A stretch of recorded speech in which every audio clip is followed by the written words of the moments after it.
Hare Ram Krishna Hare Ram Krishna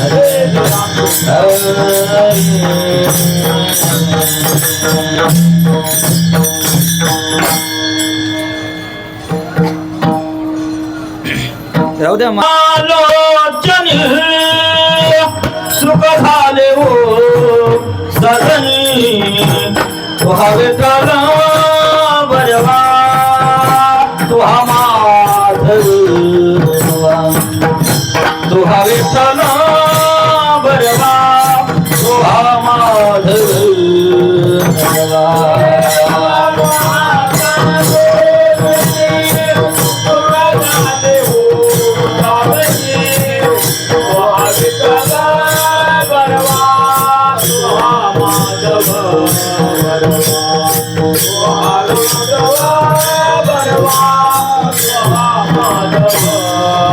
रूप पाहता लोचन सुख झाले हो सजनी तुहा विठ्ठल बरवा तुहा माधव बरवा तुहा विठ्ठल बरवा तुहा माधव बरवा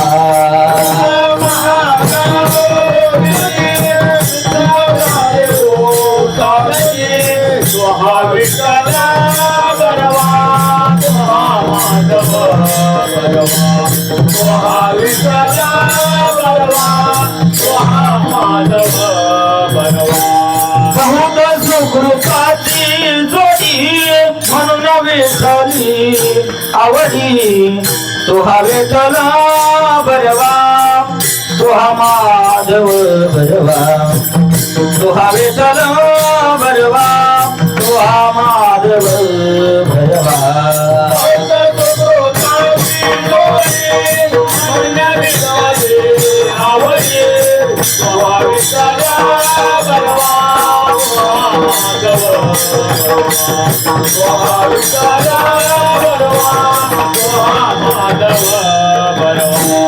सर्व सुखाचे आभरा बरकुमर विवरा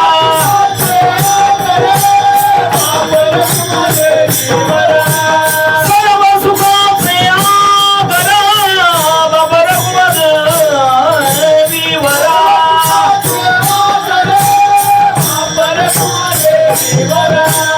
सर्व सुखाचे आगर बाबर कुमार तुहा विठ्ठल बरवा तुहा माधव बरवा तुहा विठ्ठल बरवा तुहा माधव बरवा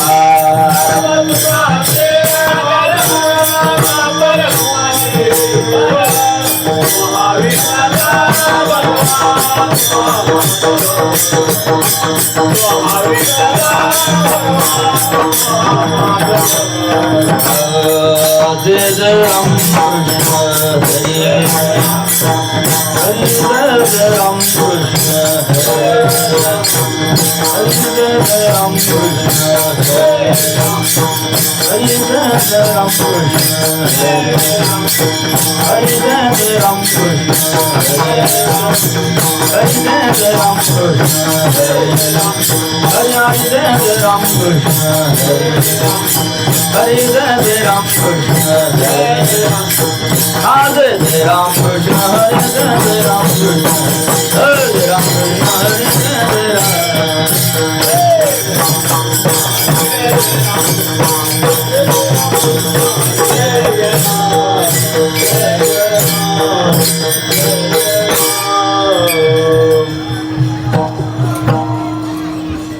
सर्व काळ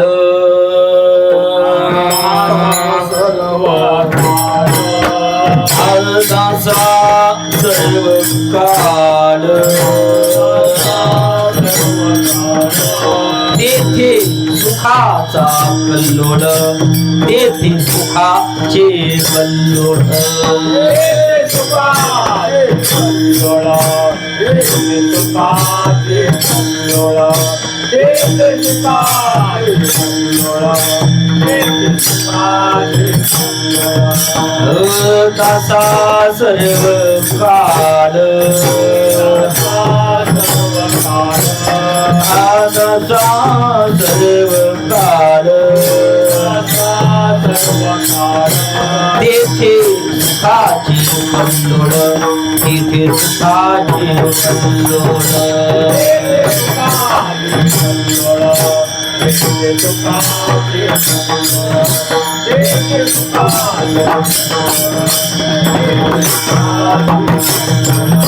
जेथे वसती हरीचे दास जेथे वसती हरीचे दास पुण्य पिके पापा नाश पुण्य पिके पापा नाश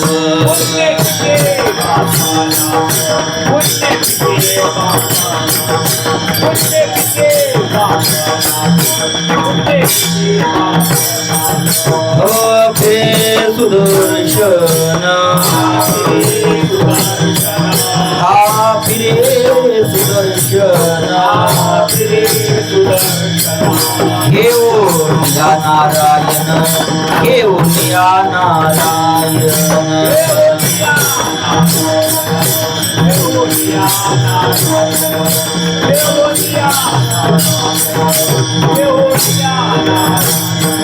जेथे वसती हरीचे दास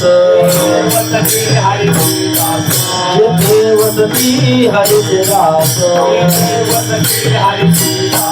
पुण्य पिके पापा नाश पुण्य पिके पापा नाश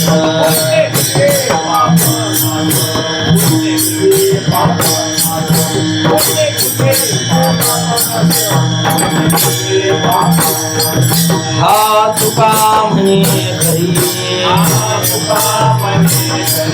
हा तुका म्हणे घरी होय म्हणारा कामारी होय म्हणारा कामारी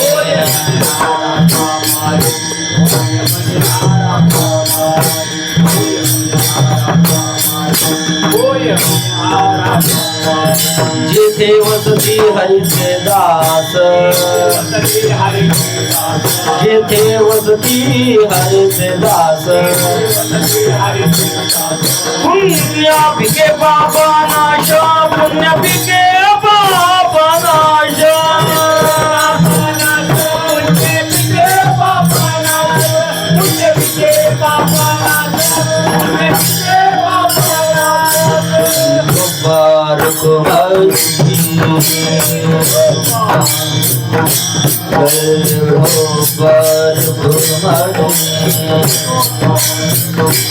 जय जय गोपाल कुमारी गोपाल कुमारी जय जय गोपाल कुमारी गोपाल जय गोपाल कुमारी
ज्याच्याकडे त्यांनी कंबर बांधा, कंबर उपरने असणारे सगळे कंबर बांधा.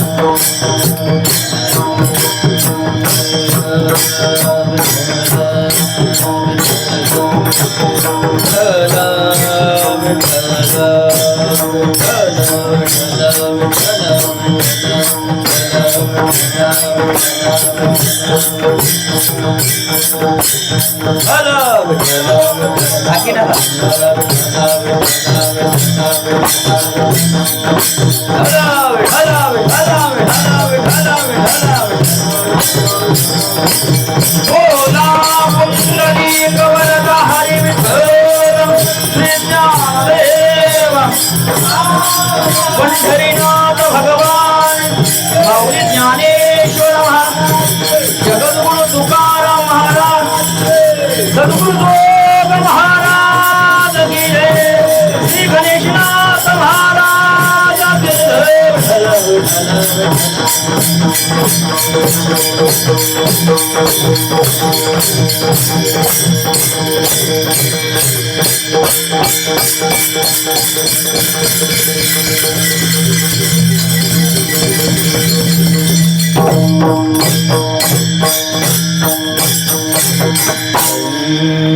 दासा सर्व काळ, दासा सर्व काळ तेथे सुखाचे कल्लोळ. जेथे वसती हरिचे दास पुण्य पिके पापानाशम. फिरे सुदर्शन, फिरे सुदर्शन घेऊन या नारायण. जेथे वसती हरिचे दास पुण्य पिके पापानाशम. तुका म्हणे घरी, तुका म्हणे घरी, होय म्हणे आरा कमारी. जेथे वसते हरिचे दास, पुण्य पिके पापानाश. महायोग पीठे तटे भीमरथ्याम, वरम पुंडरिकाय दातुं मुनींद्रैः.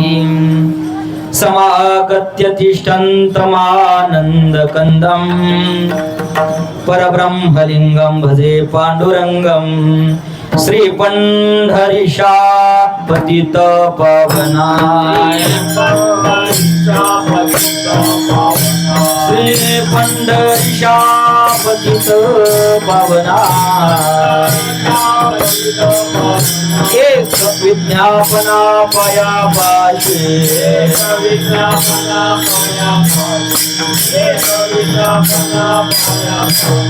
श्री पंढरीशा पतित पावना, श्री पंढरीशा पतित पावना. एक विज्ञापना पाया पाशी,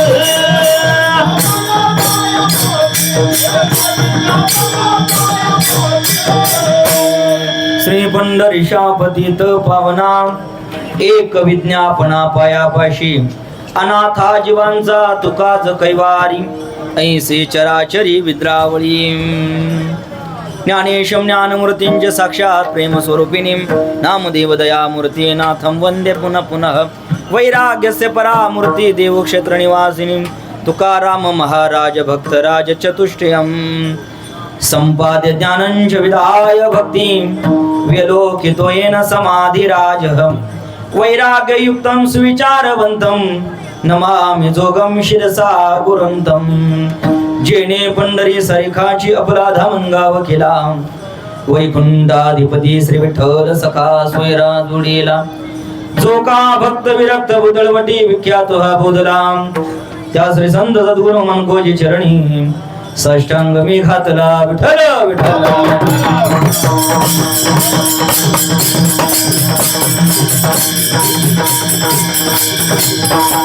दासा सर्व काळ तेथे सुखाची कल्लोळ, जेथे वसते हरिचे दास, पुण्य पिके पापानाश. प्रस्तुत प्रसंगी आवाज द्या थोडे. आवाज चालू असलेला हा आपला दिंडी सोहळा आणि माझ्याकडे आलेली ही सेवा, अत्यंत अल्प वेळेमध्ये आपल्याला ही सेवा संपवायची आहे. भगवंताच्या सेवा संदर्भानेच आपल्याला भगवंताची सेवा करायची आहे. आपण सगळे चालत पंढरी क्षेत्रामध्ये पोहोचलेले आहे आणि ह्या पंढरी क्षेत्रामध्ये आल्यानंतर आपली जी साधना आहे ती चालू आहे आणि त्या साधनेमधलाच हा म्हणजे कीर्तन एक प्रकार आहे. महाराजांचा गोड सेवेसाठी अभंग, त्या शब्दाची सेवा, या अनुषंगाने मला असं वाटतं की रोज इथे कीर्तन चालू आहे आणि माझ्याकडे आलेली ही सेवा. अभंग एकूण 4 शरणाचा आहे. महाराजांनी अभंगामध्ये दासाचं महत्व प्रगट केलंय की जो पंढरीची वारी करतो, जो देवाकडे चालत येतो, जो भगवंताचा असणारा दास, त्याला देव काय काय प्रदान करतो त्याची यादी म्हणजे अभंगाद्वारे प्रतिपादन केली आहे. विठ्ठल विठ्ठल.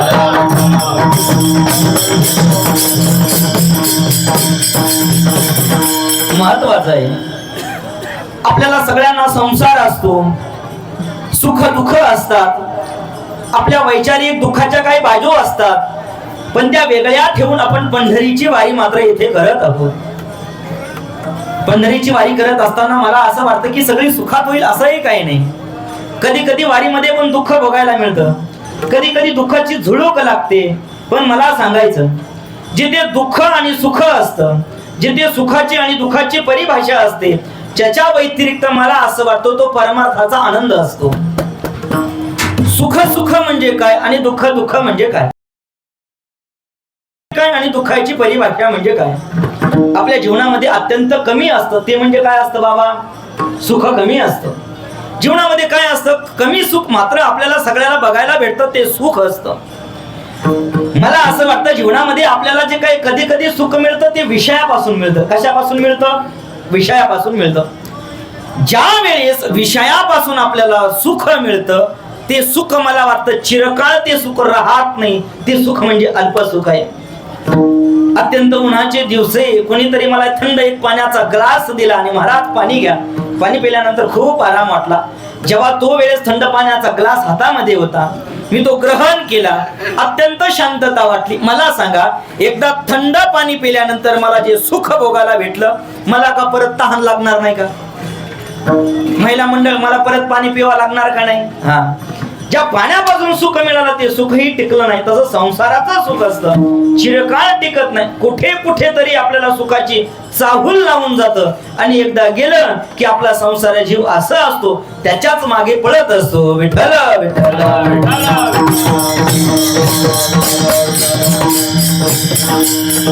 ते सुख आहे कुठे शोधावं लागतं. ते सुखाची परिभाषा म्हणजे काय आहे? सुख सुख म्हणजे काय आहे? थोडी वेदांताची परिभाषा बोलतो जरा. मला माहित आहे तुम्ही चालून आलेले आणि थकल्यामुळे लगेच झोपा लागायला काही वेळ लागत नाही, आहे का नाही? चालून आल्यावर काय असतं? कधी आली दिंडी आपली?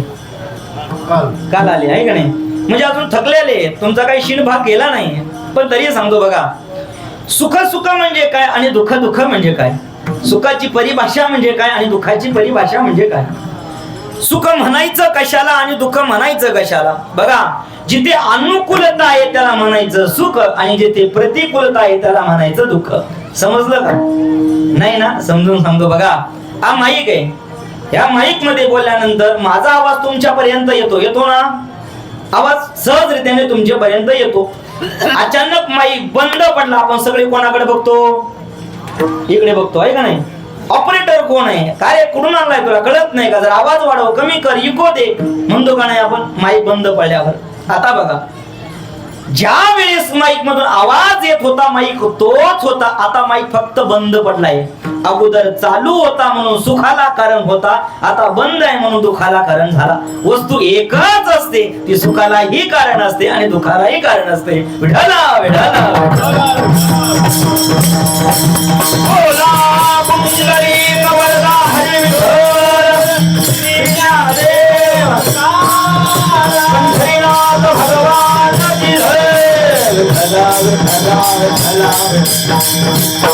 सुख आहे. एका बाईला मुलगा होत नव्हता. अत्यंत कालांतराने 12 वर्षानंतर तिला मुलगा झाला. जिकडे तिकडे आनंद व्यक्त केला, साखरपान म्हटली, आनंद आनंद. जिकडे तिकडे इतका आनंद झाला की त्या आनंदाला पारावार राहिला नाही. असं वाटलं की कधी कधी जो मुलगा आपल्याला पाहिजे होता आता मुलाची चाहूल लागली आहे. सुखाची परिभाषा मला कळली आहे. कालांतराने मुलगा मोठा झाला, दारू पिऊ लागला आणि आईला लाथा मारू लागला. आता मला सांगा, मुलगा जेव्हा लहान होता तेव्हा सुख देत होता का नाही? आनंद वाटत होता का नाही? आता मुलगा फक्त मोठा झालाय. आता मुलगा मोठा झाल्यानंतर त्याची अवस्था म्हणजे दुःखाला कारण ठरली. म्हणून सुखाला आणि दुःखाला एकच गोष्ट कारण असते, फक्त आपल्याला शोधायचं असतं सुख कुठे आहे आणि दुःख कुठे आहे. विठ्ठल विठ्ठल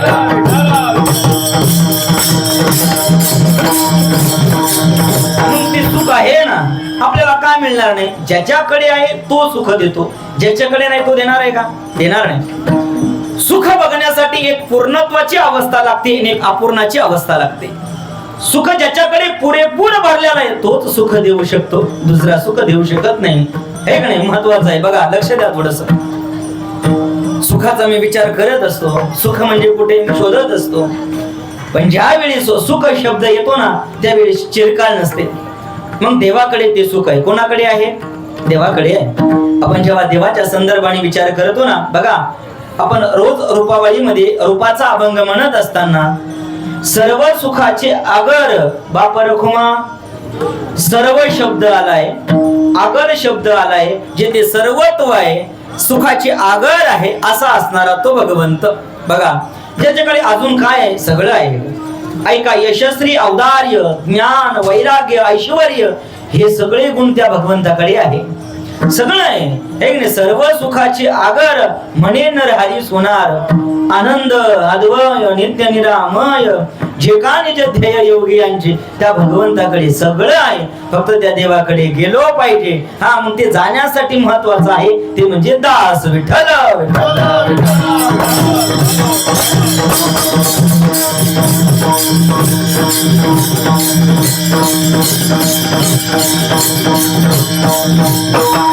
महत्वाचं आहे. आता दास म्हटलं की वाटतं जरा नोकरदार वर्ग आला. काय वाटतं? थोडस नोकरदार वर्ग आला. दासाच्या संदर्भाने जर विचार करायचा ना, मला असं वाटतं दास कोणाला व्हायला आवडत नाही. कोण म्हणतं मला नोकर व्हायला आवडेल? मला आवडणार नाही. पण जो पंढरीची वारी करतो ना, मला असं वाटतं तो अधिकारी दास झाला. सर्वस्व त्याग करणे, देवाला सगळं जीवन अर्पण करणे. मी म्हणतो काही दिवसासाठी, काही क्षणासाठी तरी त्याग करतो का नाही? दासाची अनुभूती येते. आणि जो भगवंताचा दास झाला ना, मला असं वाटतं, महाराज म्हणतात बघा, दासा सर्व काळ तेथे सुखाचे कल्लोळ, सुखाचे शब्द वापरलाय. त्याच्या जीवनामध्ये अत्यंत सुख आहे. त्याला सुखाची कमतरता राहणार नाही. पुरेपूर सुख आहे. फक्त त्याने काय झालं पाहिजे? दास झालं पाहिजे. बघा, दासा सर्व काळ, जो सर्व काळ हरीचा दास आहे, जो चिरकाळ हरीचा दास आहे, त्याच्या जीवनामध्ये सुख मात्र भरपूर आहे. ते सुखाचे कल्लोळ कुठे? दासा सर्व काळ, जो सर्व काळ हरीचा दास आहे, त्याच्या ठिकाणी मात्र सुखाची अनुभूती आहे. महाराजांना विचारलं, महाराज आमच्या जीवनामध्ये सुख भरपूर आहे. ठीक आहे, आम्ही दास झाल्यानंतर आम्हाला सुख मिळेल, पण आमच्या जीवनामध्ये पापे पण तितकेच आहे, अधिक आहे. मग त्याचं काय? महाराजांनी दुसऱ्या चरणामध्ये सरळ स्वरूपात सांगत असताना, पुण्य पिके पापानाश, पुण्य उदयाला येतं आणि पापाची नष्टता होते. अजून देवा फिरे सुदर्शन घेऊन या नारायण. देव हातामध्ये सुदर्शन चक्र धारण करतो आणि आपल्या भक्ताचं रक्षण करतो. महत्वाचं आहे. अजून बोलताना महाराजांनी म्हटलं, तुका म्हणे घरी काय करतो देव? त्याच्या घरामध्ये कामे करतो. तुका म्हणे घरी होय म्हणियारा कामारी, जो सांगेल ते कामे करतो, फक्त व्हावा लागेल ते म्हणजे दास. बघा, तुका म्हणे घरी होय म्हणियारा कामारी, दासा सर्व काळ फिरे सुदर्शन घेऊन या नारायण, दासा सर्व काळ. पुण्य फिके पापानाश, दासा सर्व काळ. सुखाचे कल्लोळ, दासा सर्व काळ. दास वा सुख मिळेल, दास वा पुण्य मिळेल, दास वा देव रक्षण करेल, दास वा देव कामे करेल. विठ्ठल विठ्ठल.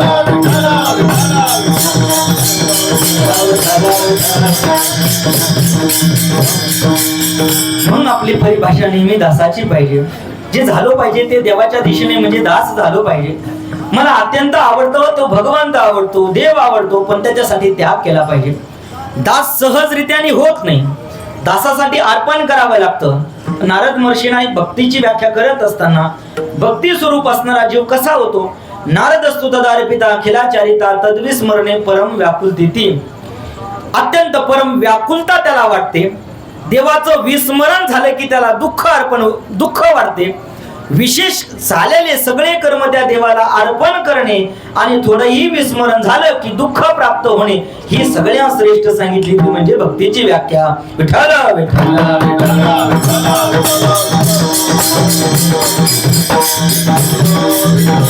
अत्यंत महत्वाचं आहे. आपल्याला अनुकूलता प्राप्त झाली की आपण देवाला विसरतो, प्रतिकूलता प्राप्त झाली की देवाला आठवतो. जीवनामध्ये दुःख आले की आपण काय म्हणतो? मला देवाकडे जायचंय, मला देवाला नवस बोलायचंय, मी देवाला सांगेल. पण कधी? दुःखाची अनुभूती झाल्यानंतर. जोपर्यंत सुख आहे तोपर्यंत आपण त्या सुखाकडे कधी जात नाही, पण मात्र दुःख आलं की आपण देवाकडे गेल्याशिवाय राहत नाही. महत्वाचं आहे. देव कधी आठवतो? जेव्हा सुख नाही. मला असं वाटतं अनुकूलतेमध्येही देव आठवला पाहिजे आणि प्रतिकूलतेमध्ये पण देव आठवला पाहिजे. जगद्गुरु तुकाराम महाराजांची अवस्था बघा. ज्यावेळी जगद्गुरु तुकाराम महाराजांचा मान गेला, काय गेला? मान गेला. काय? घरामध्ये पैसा वगैरे काही राहिलं नाही. अत्यंत जर्जरीत असा दुष्काळ पडलाय. घरामध्ये असणारी ती स्त्री म्हणजे जगद्गुरु तुकोबारायांची पत्नी. जगद्गुरु तुकोबारायांनी घरी जावं आणि बायकोनी टक लावून महाराजांकडे बघावं. महाराज 2 दिवस झाले पोटामध्ये अन्नाचा कण नाहीये, काहीतरी खायला मिळेल का? महाराजांनी बघावं, हातामध्ये ते चिपळ्या, गळ्यामध्ये तो विना, मुखामध्ये नाव घ्यावं आणि स्मित हास्य करावं. परत घराच्या बाहेर निघून जावं. भरपूर कालांतराने आता दुष्काळ तर पडलाय, घरामध्ये अन्न काही खायला नाही, जी काही संपत्ती होती तो सगळे गेलेली आहे. असं करत करत करत करत इतकी जगद्गुरु तुकोबारायांची प्रतिकूल परिस्थिती आली.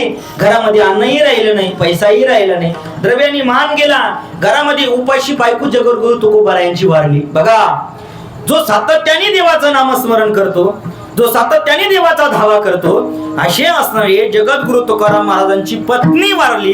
त्याच्या ठिकाणी आपण असतो तर देवाकडे कधी बघितलं असतं का? कधीच बघितलं नसतं. देवा रात्रंदिवस मी तुझा काय करतो? नामस्मरण करतो. अरे माझ्या मुखातून तुझं नाव कधीच जात नाही, माझ्या दृष्टीपुढे तूच आहे.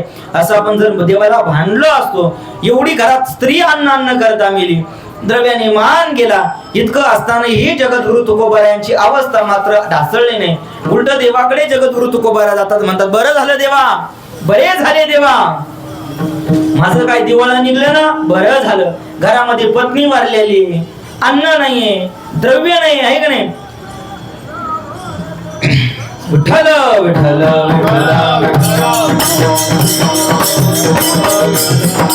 पडिला दुष्काळ द्रव्य निर्माण, पडिला दुष्काळ द्रव्य निर्माण, स्त्री कन्या करिता मेली, स्त्री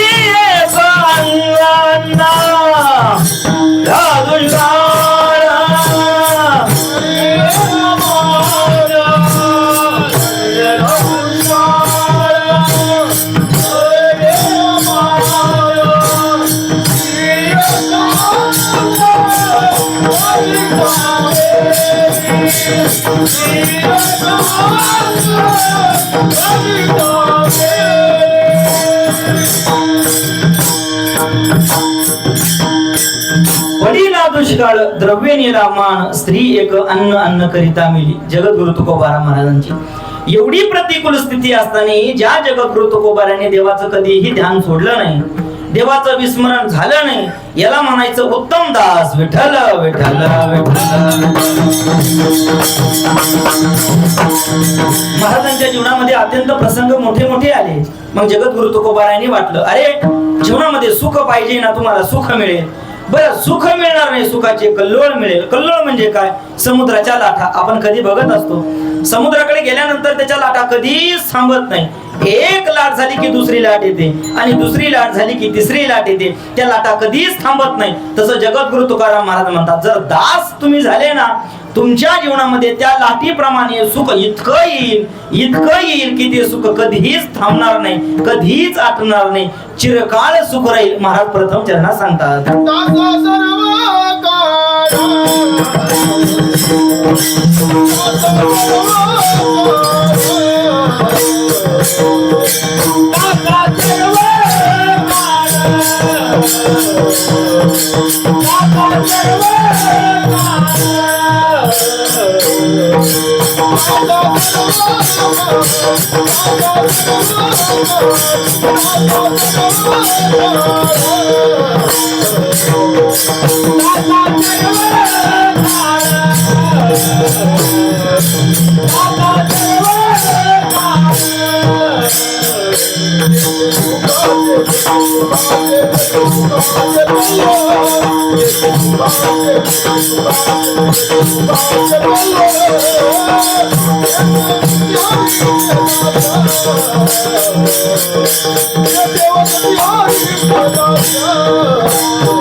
महाराजांनी सांगत असताना दास व्हा, तुम्हाला सुख मिळेल. आपण संसारी म्हटलं की आपण संसाराचे दास होतो, देवाचे मात्र होत नाही. बघा, संसाराचे दास आपण जीवनामध्ये आलो की जन्माला आलो की संसाराचे दास आहोत. पण महाराजांनी सांगितलं, अरे तुला जर संसाराचा दास जर व्हायचा असेल ना, तर तुला दुःखाशिवाय पर्याय नाही. तुझ्या जीवनामध्ये तुला दुःखच भोगावे लागेल. तरी कार्य होशी संसाराचा दास, दुःखाचे डोंगर भोगावया. तुला अत्यंत दुःखाचे डोंगरच भोगावे लागेल, पर्याय नाही. तुला जर संसाराचा दास व्हायचा असेल तर मग तू, मला असं वाटतं की संसाराचा न होता तू काय कर, त्या देवाचा दास हो. विठ्ठल विठ्ठल.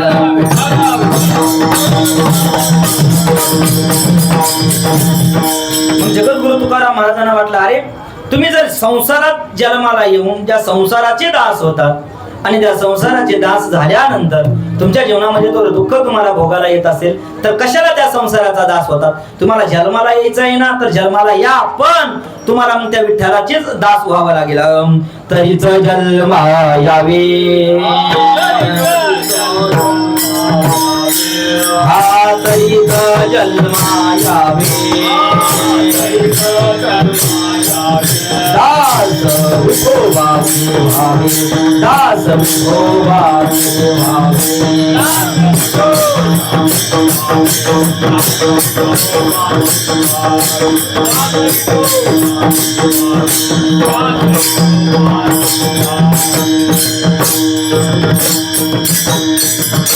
तरीच जन्मा यावे, दास विठोबाचे व्हावे.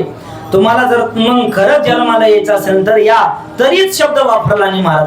येऊ नका नाही तर यायचं नसेल, पण तुम्ही जर जन्माला आले ना मग दास विठोबाची व्हा. दास विठोबाची व्हायची म्हणजे काय? त्या भगवंताची भक्ती करा. आता त्या भगवंताची भक्ती करणे म्हणजे सगळा संसार सोडायचा का? तसं नाही, है का नाही. सुखे करावा संसार, न संडावे दोन्ही वार. आपण सुखाने संसार केला पाहिजे, पण त्या देवाला विसरलो नाही पाहिजे. मग त्या विठोबाचे दास व्हा. न तर जीवनामध्ये मला असं वाटतं कुत्र्यांची डुकरांची काही कमी आहे का? पशूंची प्राण्यांची काही कमी आहे का? कमी नाही. महाराजांनीच बोलले, आहे का नाही. तरी काय थोडी श्वान शुकर आहे बापुडी. या जीवनामध्ये काय बाकीचे काय कमी आहे का? कमी नाही. तुम्हाला जर जन्माला यायचं असेल ना मग त्या विठोबाचा दास व्हा. एकदा विठोबाचे दास झाले रे झाले, दासा सर्व काळ तेथे सुखाचे कल्लोळ.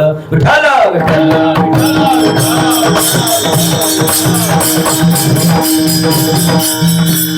अत्यंत महत्वाचं आहे. दास झाल्यानंतर सुख मिळेल, ज्याची कमी तेच मिळते. कारण संसार म्हणलं की सुख झालं. सुख येतं का? संसार म्हणलं की दुःख येतं, आहे का नाही. सुख पाहता जवा पाडे, दुःख पर्वता एवढे.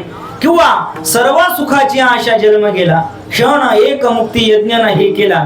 हिंडता दिशा दाही क्षण पावला, माया वेष्टीला जीव माझा.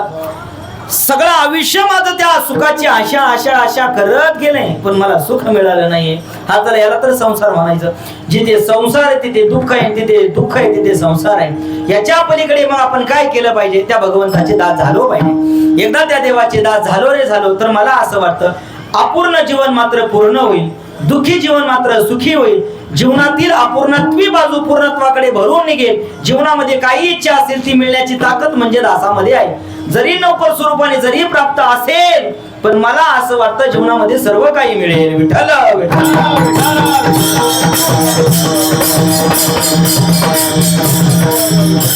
जन्माला आलं की आपण जगल्यासारखं जगलो पाहिजे का मेल्यासारखं जगलो पाहिजे? मेल्यासारखं नाही जगलं पाहिजे. कोणीतरी मला वाटतं की आपण वारी केली पाहिजे. आता तुमच्या गावामध्ये एवढेच लोक आहे का? भरपूर आहे. वारी करण्यासाठी भाग्य लागतं, इच्छा लागते, वैचारिकता लागते. सगळ्या गोष्टी ज्या वेळी ज्या संगमाद्वारे एकत्र येतात ना त्यावेळेस पंढरीची वारी घडते. एकदा पंढरीची वारी घडली की मला असं वाटतं की महाराजांचं तरीच जन्म यावे, दास विठोबाचे व्हावे या शब्दाकडे संगती आपल्याला वारीची लागते. महत्वाचं आहे. ज्या ठिकाणी दास संख्याच्या अनुमोदनाने हा विषय येतो ना त्या ठिकाणी भगवंताच्या अनुषंगाने एक एक कर्तृत्व येतं, एक एक कर्म येतं. म्हणून जीवनामध्ये जगत असताना जगल्यासारखं जगावं, मेल्यासारखं नाही. कारण जीवनामध्ये काही अपूर्णाच्या बाजू असतात. आपल्याकडे जर दारिद्र्य असेल तरी आपण मेल्यासारखं आहोत. आपल्याकडे जर व्याधी म्हणजे आजार असेल तरी आपण मेल्यासारखं आहोत. आपण मूर्ख जर म्हणजे आपण वेड्यासारखे असेल तर आपण जीवनामध्ये जगल्यासारखे नाहोत. आपण जर नित्य प्रवासी असेल त्या संसारामध्ये नित्य आहे तर मला असं वाटतं आपण पण सुखी नाही.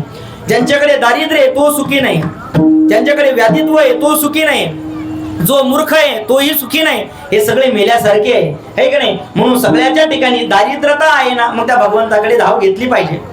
कारण काय आहे, दारिद्र्य माणूस जगून देत नाही. आपण जरी म्हणत असेल तर कशाला पैसा लागतो? मला असं वाटतं की पैशाशिवाय कोणतेच काम होते का? कोणतेच काम पैशाशिवाय होत नाही. दारिद्रता. मुलगा होता, आईला वाटलं की दिवाळीचा सण आलाय, मुलाने आईकडे गेला, पळत गेला, इच्छा प्रगट केली, बाबा आज आपल्या घरामध्ये गुलाबजामुन जर झाले ना तर अति उत्तम होईल. दिवाळीचा सण येऊ लागलाय, अत्यंत मला खाण्याची इच्छा आहे. जर ते गुलाबजामुन जर मी खाल्ले ना मला खूप सुख मिळेल. असं झालं की घरामध्ये पैसे नाही, गोड बनवण्याचं साहित्य नाही, काहीच नाही. दुकानदाराकडे पोरगा पळत गेला, साहित्य मागितलं. दुकानदाराने सांगितलं वेडा आहेस का, जा जुनी उधारी आणून दे तेव्हा गुलाबजामुन बनव. गुलाबजामुन खाण्याची इच्छा होती पण खाऊ शकला नाही. दारिद्र्य जवळ आलं, व्याधी तो. साखर कारखान्याचा चेअरमन आहे, घरामध्ये साखरेची कमी नाही. बायकोला सांगितलं जे काही गोड पदार्थ बनवता येईल ते बनव, तुला जे काही करता येईल ते कर. जिकडे तिकडे सगळा गोड गोड पदार्थाचा सुगंध सुटू लागला, घरामध्ये गोड पदार्थ झाले. थकून आलेला व्यक्ती एसीचा रिमोट लावला, सोफ्यावर बसलाय, मिष्टान्नाची वाट बघतोय, मिष्टान्न येईल याची वाट बघतोय. मिष्टान्न पुढे आले, अत्यंत जरजरीत त्याला घाम आलाय, खाली पडलाय. डॉक्टरांनी सांगितलं की अत्यंत शुगर झालेली, गोड खाता येणार नाही. अगोदर ज्याच्याकडे दारिद्र्य होतं तो खाऊ शकला नाही, याच्याकडे व्याधित्व आहे तोही खाऊ शकला नाही. असे बरेच जीवनतोपी मृता पंचव्यासेना पराकीर्तिता, दारिद्र्य व्यथितो मूर्ख प्रवासी आणि नित्य सेवका. जीवनामध्ये असे काही 5 जण आहे ते जीवनामध्ये जन्माला येतात पण जीवनामध्ये सुखी नाहीये. विठ्ठल विठ्ठल.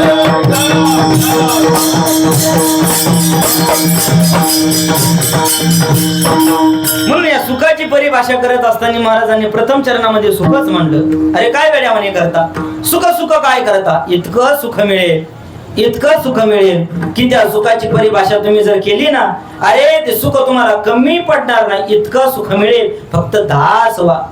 महाराजांनी सांगितलं अरे दास झाल्यानंतर सुख मिळेल. महाराज ठीक आहे ना, का नाही, सुख मिळेल ना, पण जीवनामध्ये आम्ही जन्मामध्ये पुण्य केलं असेलच काही नाही, आमचं सगळं जीवन पुण्यामध्येच व्यतीत झालं असंही काही नाही. आमचं जीवन मात्र कधी पापव्रतीमध्ये पण गेलंय, पण मग त्या पापाचं काय होणार आणि त्या पुण्याचं काय होणार. महाराजांनी द्वितीय चरणात सांगितलं, जे देवासाठी हरीचे दास,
प्रथम चरणामध्ये सांगत असताना महाराजांनी सांगितलं की दास झाल्यानंतर सुख मिळेल.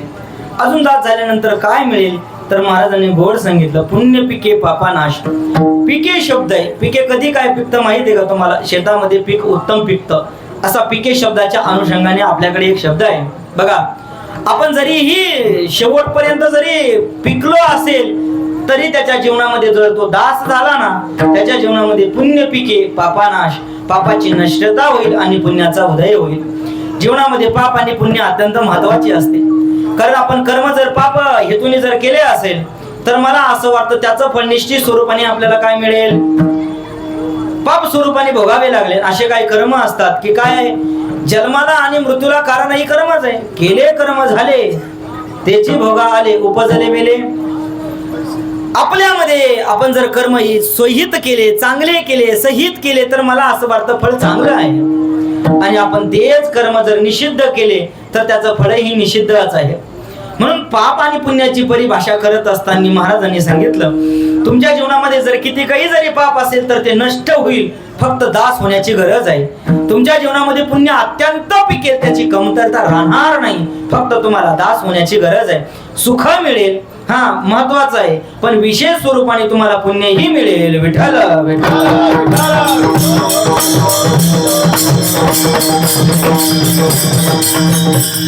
नेहमीप्रमाणे आपण त्या देवाच्या अनुषंगाने विचार केला पाहिजे. मला जर पाप करायचं असेल तर मी निषिद्ध कर्म केले पाहिजे, पण पुण्य जर करायचे असेल तर मी चांगले कर्मही मात्र केले पाहिजे.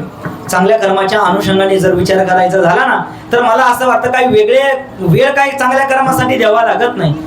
तोच वेळ त्याच ठिकाणी जर योग्य ठिकाणी जर आपण उपयोग केला तर मला असं वाटतं आपले जे काही चांगले कर्म आहे ना त्या देवाच्या अनुषंगानेच राहील आणि त्याचं फळही आपल्याला उत्तम मिळेल. कारण देवाने देह देत असताना आपल्याला भजनासाठी दिलाय का भोजनासाठी दिलाय? भजनासाठी दिलाय. देवे दिला देह भजना गोमटा तोय झाला पाटा बाधिकेचा. देवाने देह दिलाय भजनासाठी दिलाय. दिले इंद्रिय हात पाया कान डोळे बोला माया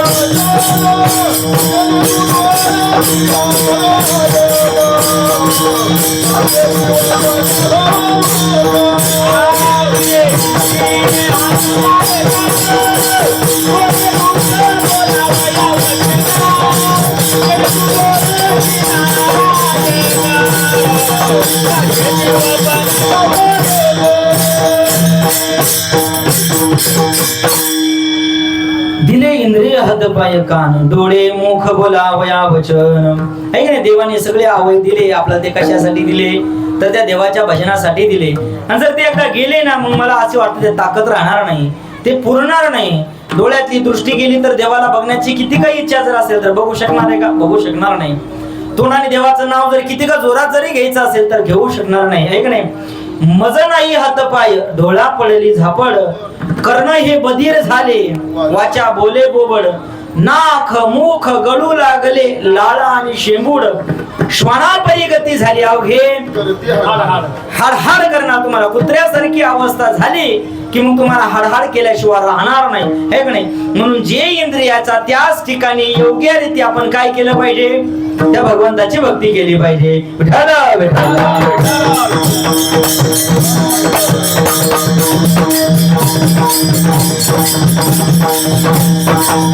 म्हणून पापाच्या अनुषंगाने आणि पुण्याच्या अनुषंगाने महत्वाचं आहे.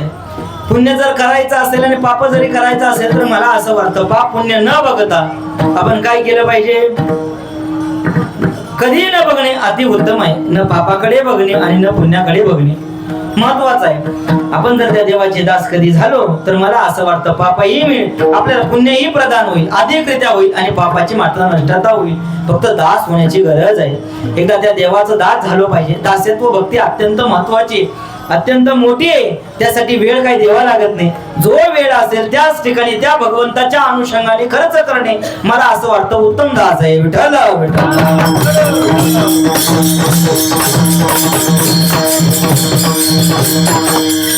आपली विचाराची पातळी मात्र मला असं वाटतं देवाच्या अनुषंगाने थोडीशी कमी आहे.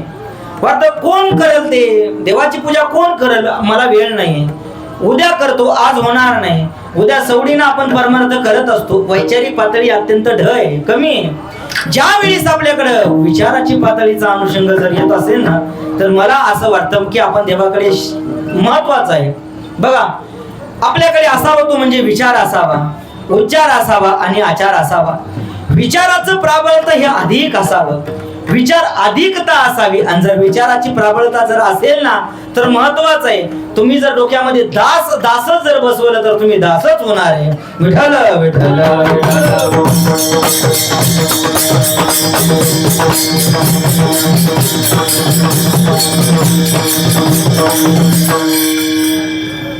विचाराचं प्राबल्य अधिक असावं की दास झालो पाहिजे. आपल्याला दास नको वाटतं ही आपली मोठी कमतरता आहे.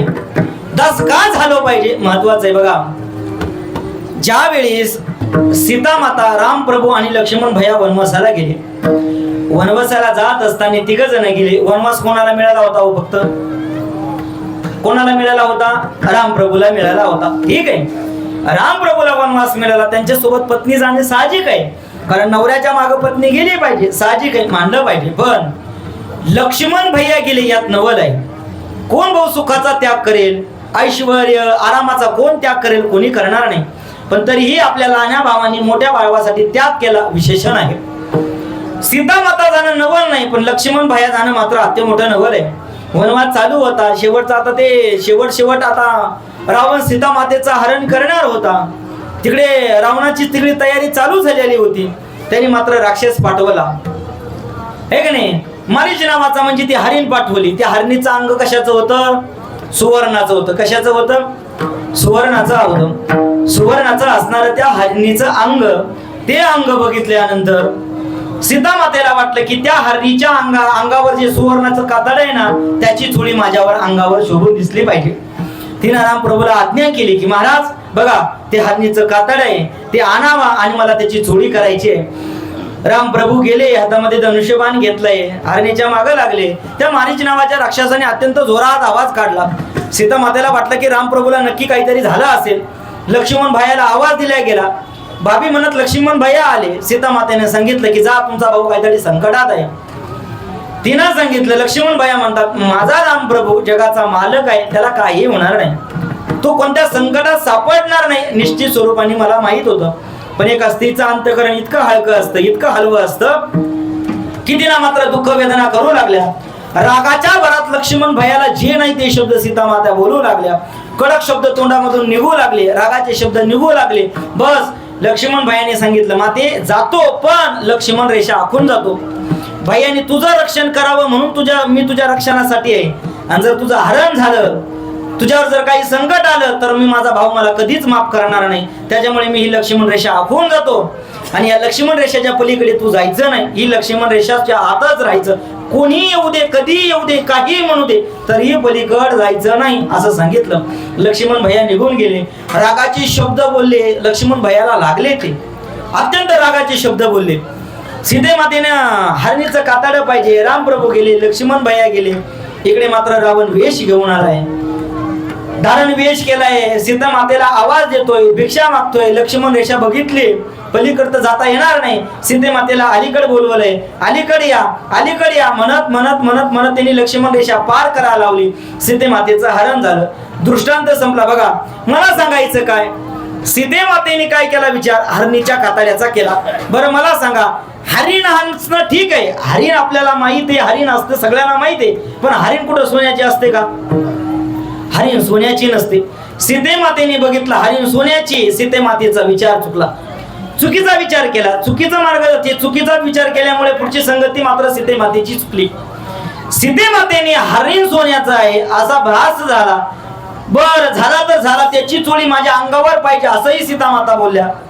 रागाच्या भारात जे नाही ते शब्द लक्ष्मण भैयाला बोलल्या. अगोदर विचार चुकला म्हणून उच्चार चुकला. तोंडातून येणारा एक शब्द रागाचा निघाला, आणि रागाचा निघाला म्हणून सीता माता आचरण चुकल्या. आचरण कोणता चुकल्या?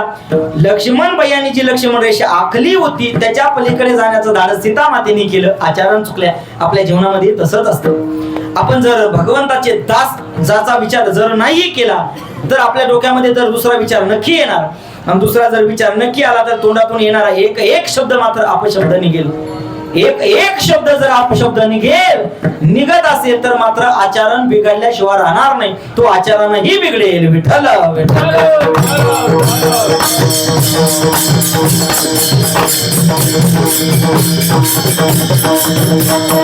महत्वाचं आहे म्हणून विचार, उच्चार आणि आचार अत्यंत महत्वाचं आहे. या सगळ्या अनुषंगाने आपण कर्म उत्तम केले पाहिजे.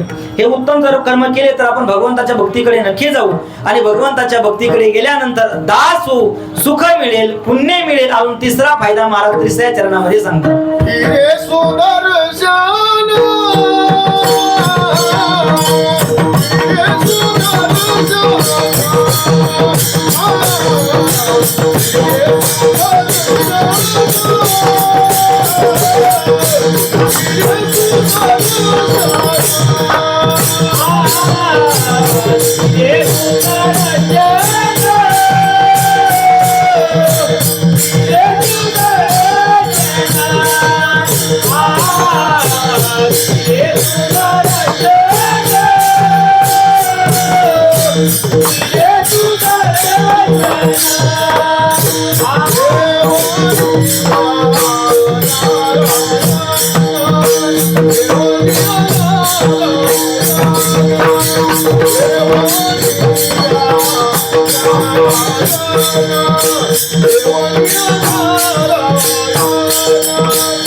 देवोलिया नारायण देवोलिया नारायण देवोलिया नारायण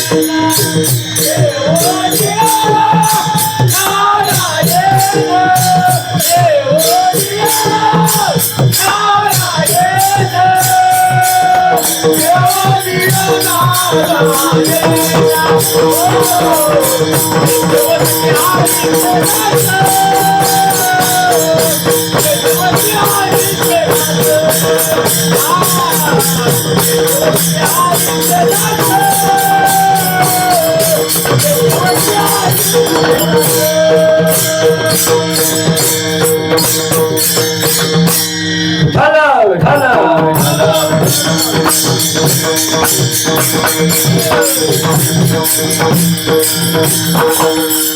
अत्यंत गोड फायदे दास होण्याचे महाराजांनी अभंगामधून प्रतिपादन केले.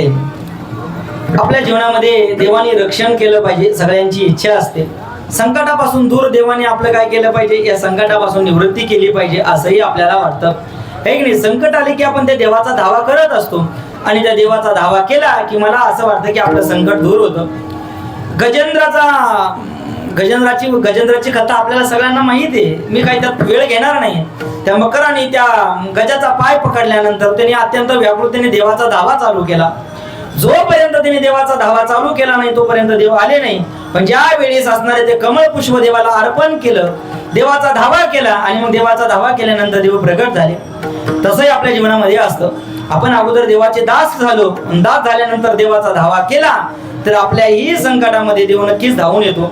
म्हणून जीवनामध्ये असंख्य संकट असतात, असंख्य संकटाला आपल्याला तोंड द्यावं लागत असतं, पण त्या संकटामधून काढण्याचं कामही देवच करत असतो. अत्यंत महत्वाचं आहे. देव देव देव आपली कधी पण सातत्याने मदत करत असतो, आपला धावा तो ऐकत असतो आणि संकटाच्या वेळेस आपलं काय करत असतो, रक्षण करत असतो. त्याचं कामच ते आहे ना, ऐक नाही. भक्ता राखी पायापाशी, दुर्जनाचा संवार करतो, भक्ताला सांभाळतो, असं देवाचं आहे. महत्वाचं आहे, देव आपल्या भक्ताचं रक्षणच करतो. फक्त त्याचा भक्त पाहिजे, भक्त म्हणजेच दास पाहिजे. विठ्ठल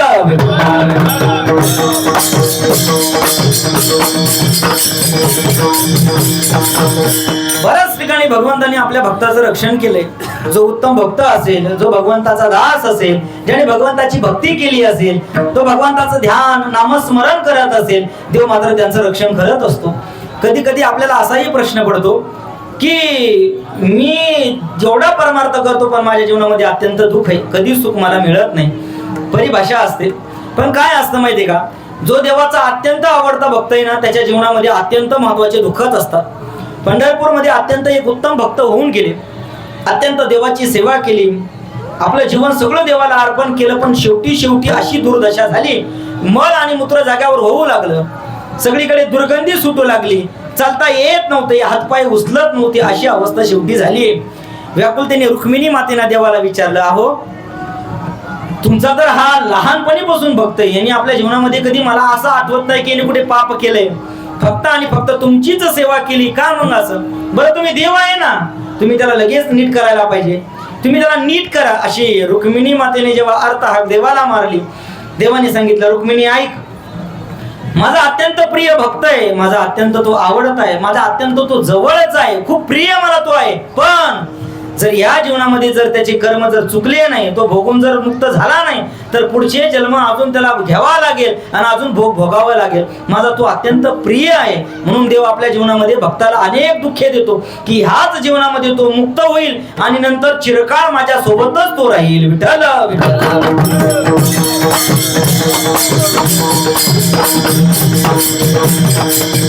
म्हणून वाटतं अगाध दुःख असतात, है का नाही? देवाकडे आपण मंदिरात जातो, देवाकडे जातो तेव्हा सुखाची अपेक्षा करतो. देव म्हणतो अरे वेड्या, तुला मी कधी पण सुख द्यायला तयार आहे, पण तू माझ्या खूप आवडचा आहे, तू सातत्याने माझ्यासोबत राहायला पाहिजे. आणि ज्या वेळेस तू माझ्यासोबत राहशील ना, तू मला अत्यंत प्रिय आहे आणि प्रिय व्यक्ती माझ्यासोबतच राहतो, म्हणून जरा दुःख भोग. म्हणून देव सातत्याने आपल्या जीवनामध्ये काय देत असतो? दुःख देत असतो. आणि भक्ताला तर विशेष करून दुःख देत असतो की ते आपले दुःख भोगेल आणि नंतर चिरकाळ तो माझ्यासोबतच राहील. विठ्ठल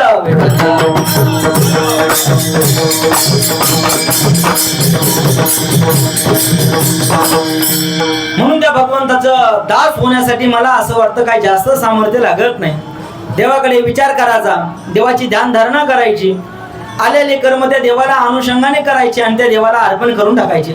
मी म्हणतो चांगलेही कर्म असू द्या आणि वाईटही कर्म असू द्या, आपल्या ताकद त्या देवाला अर्पण करण्याची पाहिजे. करत नाही कोणी, करतं का परमार्थ? कोणी करत नाही. आताची स्थिती तर मला असं वाटतं, तुम्ही तर जुने लोक वारी करतात, वारी केली, पण मला असं वाटतं तरुण मुलं वारीमध्ये असतात का जास्त? अत्यंत कमी प्रमाण आहे. कोणी करत नाही.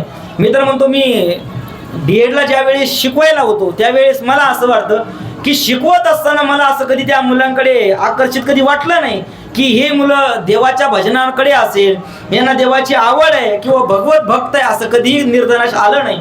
म्हणून काय असतं, आपण देवाकडे कधी जात नाही, कधी गेलो नाही. बरं, दास होऊन जर देवाकडे गेले ना, तर मला असं वाटतं आपण समाधान देवाला मागत असतो.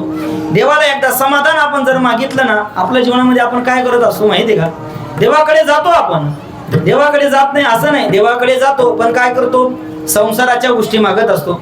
देवाकडे गेल्यानंतर समाधान व्यक्त केलं पाहिजे. देवा, माझ्या जीवनामध्ये जे आहे ना ते भरपूर आहे, जे मला तू काही प्राप्त दिलंय ना ते तुझ्याच कृपेने आहे. आज मी जे आहे 2 टाइम खातो, सुखाने राहतो, फक्त तुझ्यामुळे आहे. हे समाधान देवाकडे व्यक्त केले पाहिजे. व्यक्त करत असताना विचारी बुद्धी ठेवली पाहिजे. आपल्या दृष्टीमध्ये तो देव सातत्याने बसला पाहिजे, अंतःकरणामध्ये स्थिर झाला पाहिजे. आपल्या देहाने इंद्रियाने आपण त्या देवाकडेच गेलो पाहिजे, म्हणजेच आपण दास झालो पाहिजे. विठ्ठल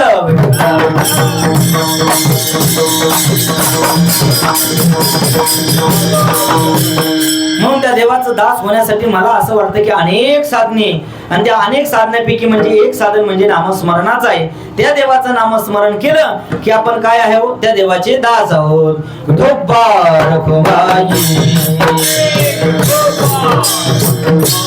जय जय विठोबार घुमाई,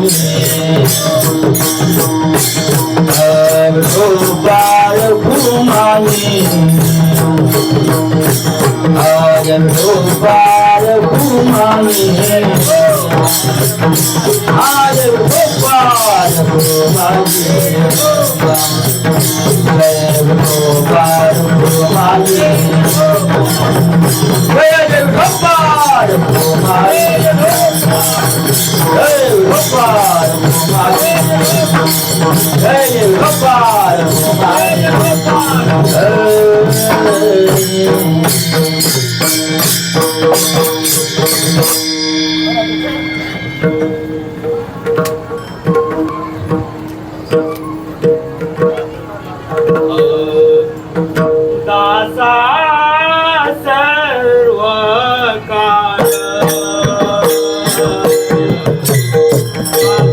सर्व काळ, दासा सर्व काळ, दासा सर्व काळ,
Thank you.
जेथे वसती हरीचे दास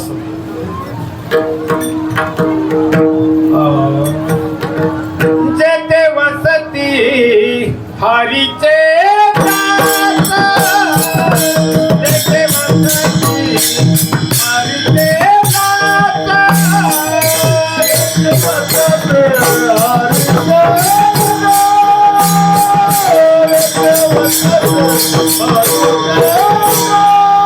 हरीचे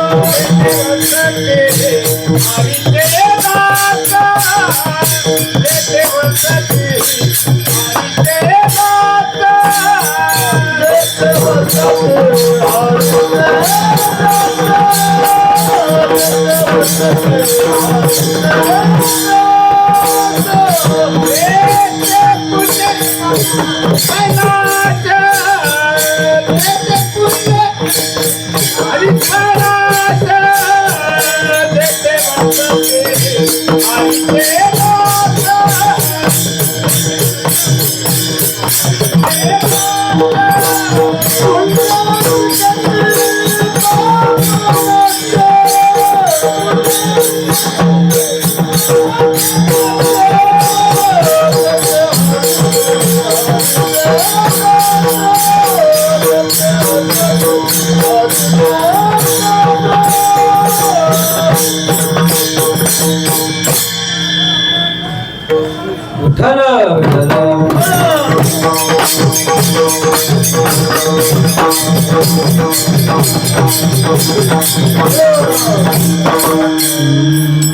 दासा सर्व काळ तेथे सुखाचे कल्लोळ. महाराजांनी अत्यंत गोड म्हणजे दासाचं महत्व प्रकट केलंय. आपण झालो पाहिजे तर त्या देवाचे दास झालो पाहिजे. त्या भगवंताचे दास झाल्यानंतर सुख मिळेल, पुण्य मिळेल, देव रक्षण करेल. महत्वाचं आहे, कारण ह्याच काही गोष्टी असतात की आपल्याला देवाकडून अपेक्षित असतात आणि मला असं वाटतं देव अपेक्षित गोष्टी पूर्ण करतो, पण त्यासाठी आपल्याला हे अर्पण करावं लागतं. आपण ज्या वेळेस देवाला दोन हाताने देण्याची वृत्ती ठेवतो ना, त्यावेळेस देव आपल्याला सहस्र हाताने देण्याची वृत्ती ठेवत असतो. म्हणून असतात, कारण जीवनाकडे जाण्यासाठी आपल्याला काही सुखाचे मार्ग असतात तर काही दुःखाचे मार्ग असतात. दुःखाचा मार्ग म्हणजे संसार आहे आणि सुखाचा मार्ग म्हणजे परमार्थ आहे. पण काय असतं माहितीये का, संसाराच्या तोंडाला सुख आहे म्हणून संसार करावासा वाटतो आणि परमार्थाच्या तोंडाला अगोदर दुःख आहे म्हणून परमार्थ नको असा वाटतो. आहे का नाही? आपल्याला जर पखवाज जरी शिकायचं म्हणलं की प्रॅक्टिस करावी लागते. रात्र जागावे लागतात, 4-4, 5-5 सकाळी तास प्रॅक्टिस करावी लागते. ज्या वेळेस हे दुःख ज्यावेळेस आपण भोगल ना, त्यावेळेस वाजवण्याचं सुख आपल्याला प्राप्त होईल. मला जर एखाद्या गोष्टीमध्ये जर प्रवृत्त व्हायचं असेल, मला एखादा जॉब करायचा असेल किंवा मला उत्तम चांगल्या प्रकारचं कुठेतरी यश प्राप्त करायचं असेल, तर चिकाटी, धैर्य, जिद्दता या सगळ्या गोष्टी अगोदर पाहिजे. आपण अगोदर करण्याची जर ताकद ठेवली तर सुख मिळतं. तसं परमार्थाचा मार्ग आहे. अगोदर थोडस दुःख आहे. काहीही शिका, काहीही करा, कितीही करा, अगोदर मात्र दुःखच प्राप्त होणार आहे. पण एकदा आपली भक्ती सिद्ध झाली, आपला परमार्थ एकदा सिद्ध झाला तर जीवनामध्ये कशाचीच कमतरता राहणार नाही. म्हणून अत्यंत मार्ग तो म्हणजे कोणता आहे तर श्रेयाचा मार्ग आहे. त्याला वेदांतामध्ये एक श्रेय मार्ग आणि प्रेय मार्ग म्हणतात. प्रिय मार्ग म्हणजे सुख देतो आणि श्रेय मार्ग म्हणजे दुःख देतो.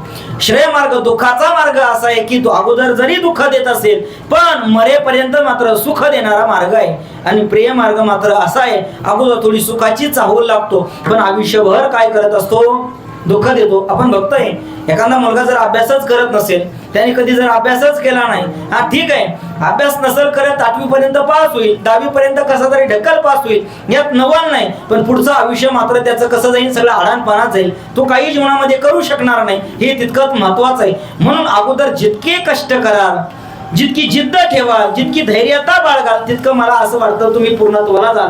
तसा परमार्थ आहे. अगोदर थोडासा जिद्दीने जर केला ना, चिकाटीने जर केला ना, पूर्णत्वाने जर तो कधी केला ना तर तो परमार्थ सिद्ध झाल्याशिवाय राहतच नाही. तो सिद्धच होणार. विठ्ठल विठ्ठल.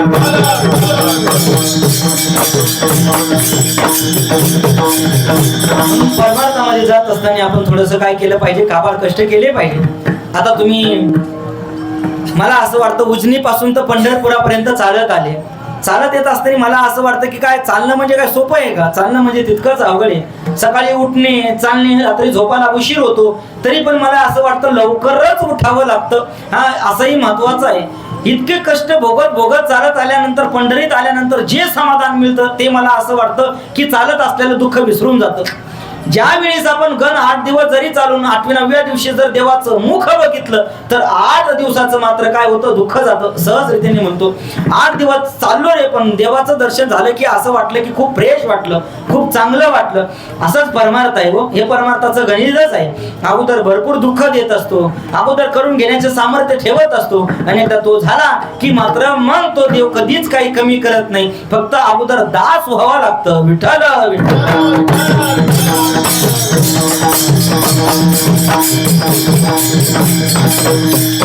म्हणून सुख मिळेल, देव रक्षण करेल, पुण्य मिळेल, सगळ्या गोष्टी आम्हाला प्राप्त होईल. पण देवा कसं आहे माहितीये का, अरे बाबा आता आम्ही तुझे दास झाल्यानंतर आम्ही तुझं सगळं ऐकूच, आम्हाला ऐकावंच लागेल, त्यात काय नवल नाही. काय मला आमचं तुझा नोकर झालं म्हटल्यानंतर तू जे सांगेल ते आम्हाला करावं लागेल, यात काय नाही. पण कधी कधी आम्ही जे पण म्हणेल ते तू करशील का रे देवा? तर मग जगद्गुरु तुकोबाराय म्हणतात तुम्ही दास हो ना, तुम्हाला ते पण देव करेल. ते चतुर्थ चरणामध्ये सांगतात. तुका म्हणे गारी, तुका म्हणे गारी.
तुका म्हणे घरी होय म्हणियारा कामारी. देव तुमच्या घरामध्ये कामे करेल. बरं तुम्ही जे म्हणाल ते कामे करेल, फक्त तुम्ही दास व्हा. अत्यंत महत्वाचं आहे. जीवनामध्ये अपूर्णाची बाजू पूर्णत्व करण्याकडे देवाचं अत्यंत लक्ष आहे. तो करणार आहे. फक्त आपण त्या देवाचे दास झालो पाहिजे. ज्ञानेश्वर माऊली ज्ञानराज माऊली तुकाराम. ज्ञानेश्वर माऊली ज्ञानराज माऊली ज्ञानेश्वर माऊली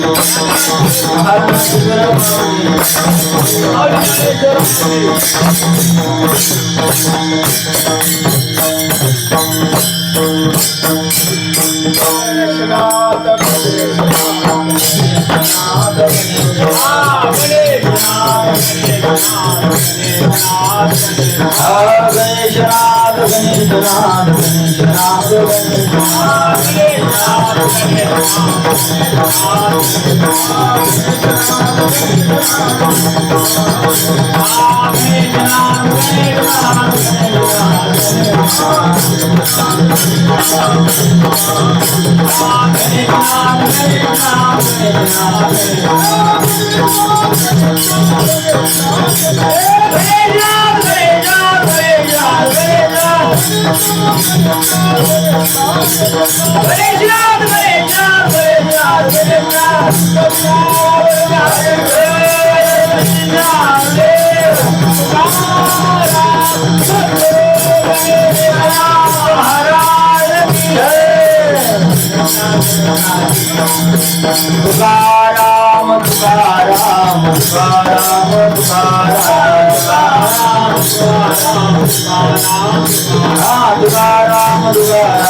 तुकाराम तुकाराम तुकाराम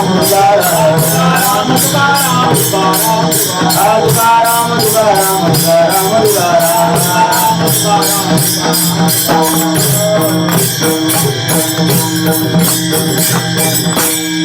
अत्यंत हा बोलतो आणि घेतो शेवट. अत्यंत दासाचं महत्व प्रगट करणारा हा अभंग आहे. पंढरी क्षेत्रामध्ये दासाचं महत्व का प्रगट करावं? कारण पंढरीचा प्रत्येक वारकरी त्या देवाचा आवडता म्हणजे दास आहे. आणि त्याच्यामध्ये मिळणारे हे देवाचे म्हणजे काय आहे? तो देव प्रदान करणारे फायदे आहे का नाही? हे सेवा करत असताना मी काही कीर्तनकार वगैरे काय नाही बरं. फक्त मेघराज महाराजांची आज्ञा ती फक्त पाळायची म्हणून आज तुमच्या पुढे कीर्तनासाठी उभा आहे. मेघराज महाराजांनी आज्ञा करावी, त्यांचा शब्द टाकायचा नाही म्हणून तुमचा सगळ्यांच्या दर्शनाचा योग मला इथे मात्र आले. आमचे असणारे स्वामीराज महाराज चव्हाण हे पण म्हटले चला म्हणजे सगळं आपलं घरच्या सारखेच आहे, घरचेच लोक आहे म्हणे तिथे. म्हटलं चला मग काही नाही, काय हरकत नाही. घरचे असणारे मला असं वाटतं की सद्गुरू गणेशनाथ महाराजांचा दास व्हायला कोणाला आवडणार नाही. तिथे जर आपण सेवा करत असेल तर मुख्यतः म्हणजे दासच आहोत आणि तो दासच म्हणजे तो देवाला अत्यंत प्रिय आहे. मासोर्डीकर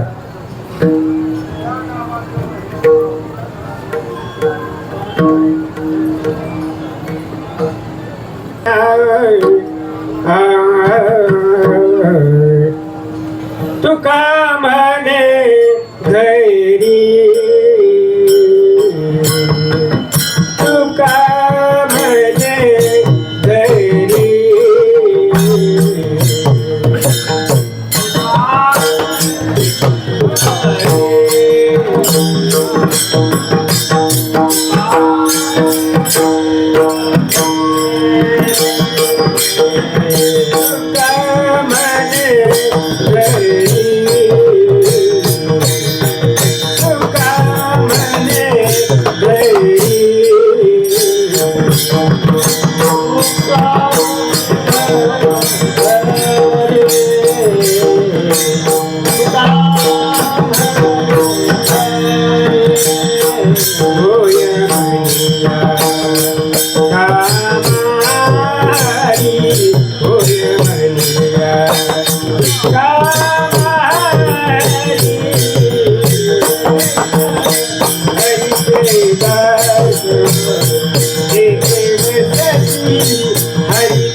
Thank you.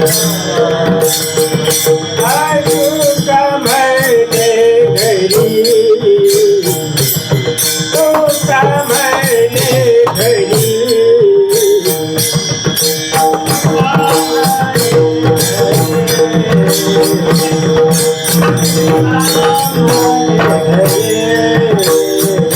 होय म्हणे सामाई होय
म्हणे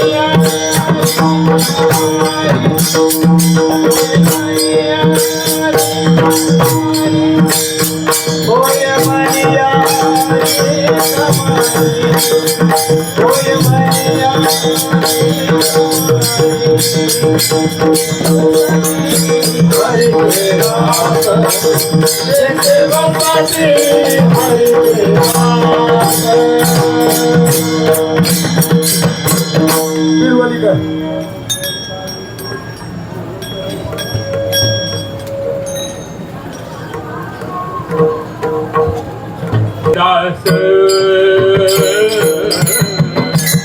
येते वस्ती हरी येते दास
Ah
विठ्ठल जय जय